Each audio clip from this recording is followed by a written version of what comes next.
Oh, hi there guys. Been a while since I posted a video on YouTube.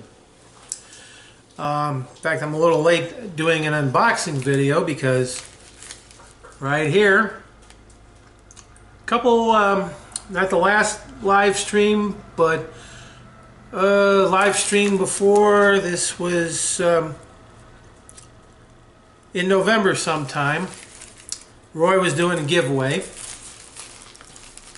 And he was giving away Tong Clips sticker packs. Well, I got, as you can see, here's the business card. And there it is, Tong Clip. Now this is supposed to be a wolf's head Tong Clip. Take it out of the bag, and there it is. Now this is a limited edition because I think Roy said he was giving away 5 of these, and then there was supposed to be some on the website that he was going to sell. And after they're gone, that's it, they're gone. So I am holding one of the 5 that was a giveaway. And we'll set that aside. This past weekend, our Blacksmith Club, Western Reserve Artist Blacksmith Association, had its Christmas party, holiday party, however you want to call it. Oh, I can see I'm getting glare on glasses there. Let me, there, that works a little better. Anyways, we had a gift exchange where you bring in a blacksmith related item and you get one back. Well, the blacksmith related item, I wrapped up a book, Julius Schramm, Ironwork. It was an Ironwork book, I believe, by Julius Schramm. That's how bad my memory is. Yeah. Anyways, that was the gift that I gave. In return, I got this. And what it is, as you can see, it says greetings. And then, of course, it's in the shape of a horseshoe. That's because it's 2 horseshoes. Now, I was not the only one to get a gift like this. Grant Mitchner, our vice president of the club, also received one as well. And it's very ingenious how the picture's held in. Some small horseshoe nails, just pushed into the holes, bent over. The patina on this is rather interesting. I'm not sure what they used or how it was finished. It has sort of like I don't know if you can see it in the picture. It has sort of like a goldish tone to it. I mean, it's not like it was brass brushed, because I know what that finish looks like, but my guess is it's treated with something. Ooh, excuse me, dinner talking back. Yeah, it's treated with something, I'm assuming, and then sprayed with clear. Anyways, that was the gift. Now, they also had a VIP raffle. Now what this is, the VIP raffle, every time you do something for the club, whether it be to show up for to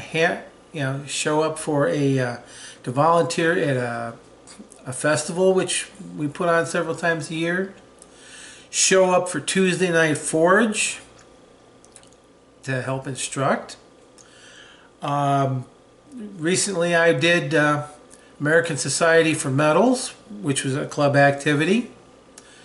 And needless to say, the guy that's in charge of it, Bob Temple, he goes, "How did you beat me out this year?" Because usually he has the most number of tickets, because I mean he's the one that coordinates the VIP program, so he should technically have the most tickets. But what happened was he wasn't able to participate in the American Society for Metals Hammer-In, where we taught students how to heat up and forge metal into an S-hook.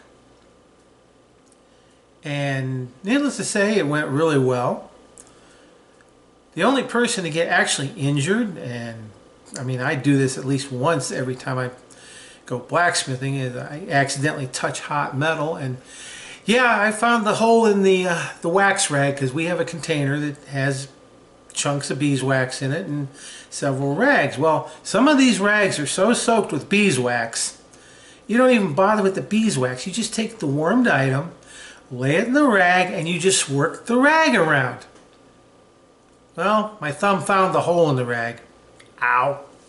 So anyways, that was the only real incident that happened there. The other injuries, if you want to call it that, is students getting the hang of heating the metal. Yes, several S-hooks died a horrible death. They went up as 4th of July sparklers. Oh well, that happens.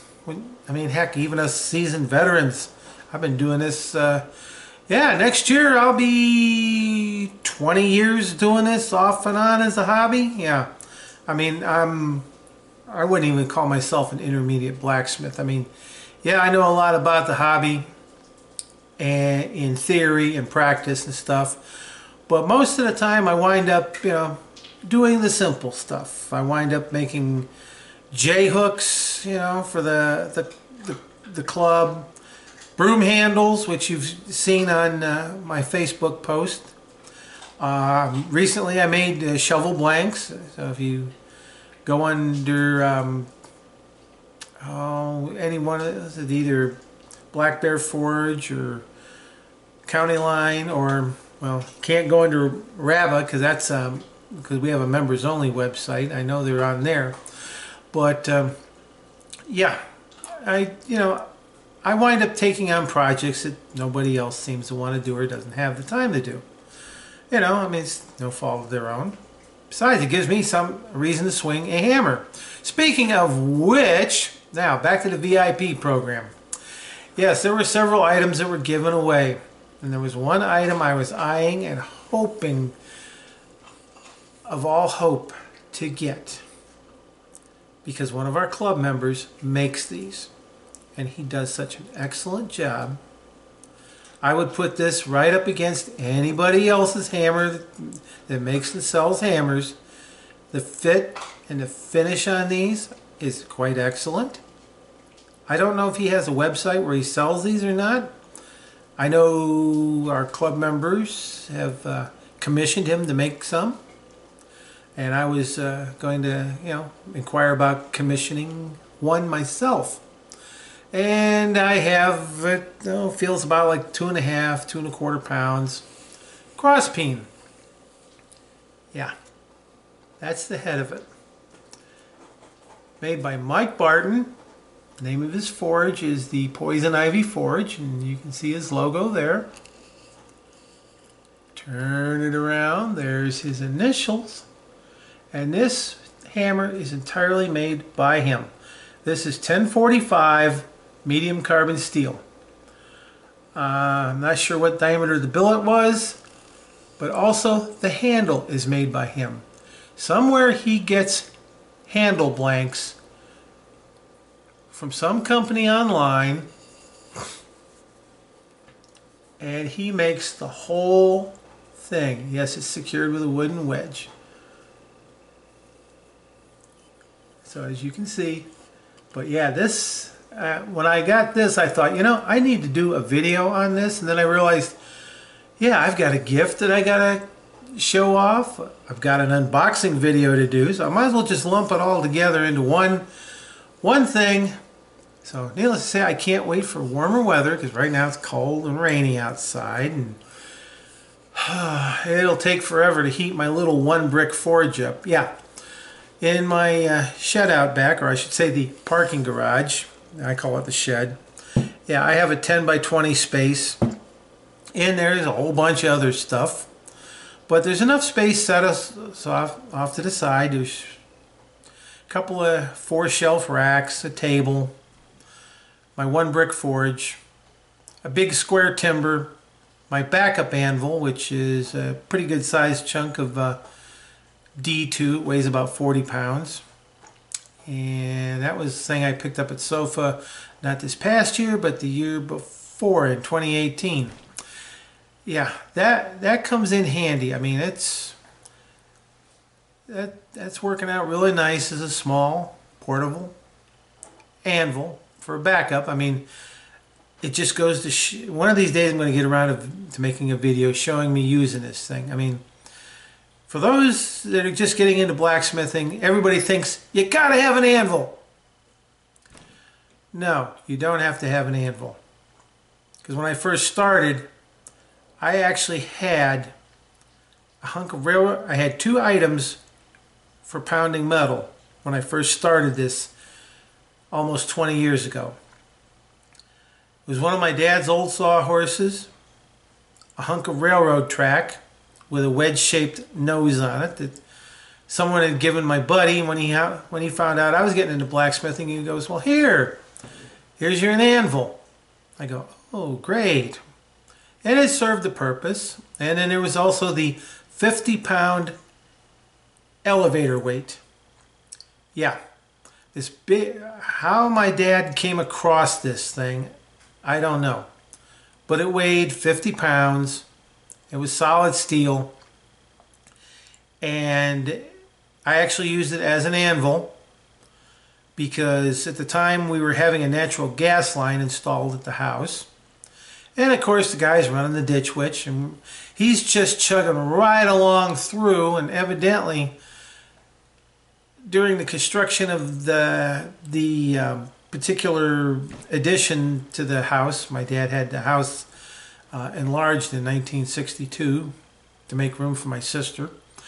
Well, anyways, somehow in the trench that we were going through, because we were going right over the top of an old drainage trench, the drainage trench was way down there, and where this gas line was going through, we were nowhere near the drain tile or anything.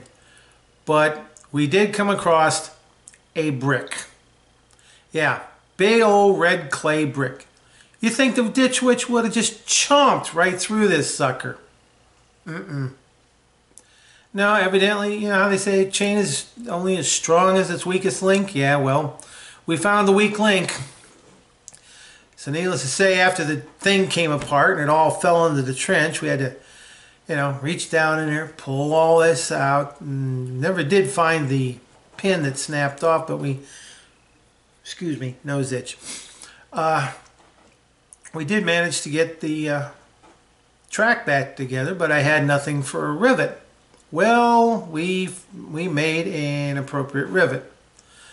I wound up taking my oxyacetylene torch, portable oxyacetylene torch set out to the site where the thing was. We got the chain all back onto the ditch witch, inserted the bolt through there, and then we noticed that, well, there's just enough sticking out, so I stuck a washer over it, heated it up, and with the someone holding the 50-pound weight against it, I started pounding and hammering, and with some difficulty we managed to rivet the track back together with a bolt and a washer and that 50-pound weight. So yeah, it came in handy as an anvil, more like a rivet backer, but still, the thing of it is, that's, it just goes to show you don't need an actual honest-to-goodness anvil.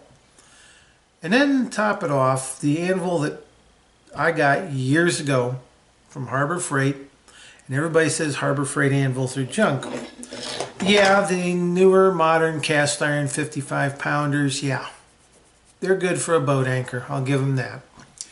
What I had at the time, they were just, the reason why I got it was on clearance, 110-pound anvil for $100. And I found out the reason why they were on clearance, because these were Central Forge cast steel, imported from Russia, and in 2005 Harbor Freight quit importing these things. And it's real easy to tell my anvil from all the other anvils at the club, because it's a small anvil for 110 pounds. It has a duck bill for a horn. Yeah, it doesn't look like a regular anvil horn at all. It reminds me kind of like a duckbill platypus. Yeah. Very hard to turn hooks over the end of it, but it's great for making graceful scrolls. The one thing I like about it is the Hardy hole, because this is back when they were, everybody that sees this thing, it's like, oh, they screwed up when they made your anvil.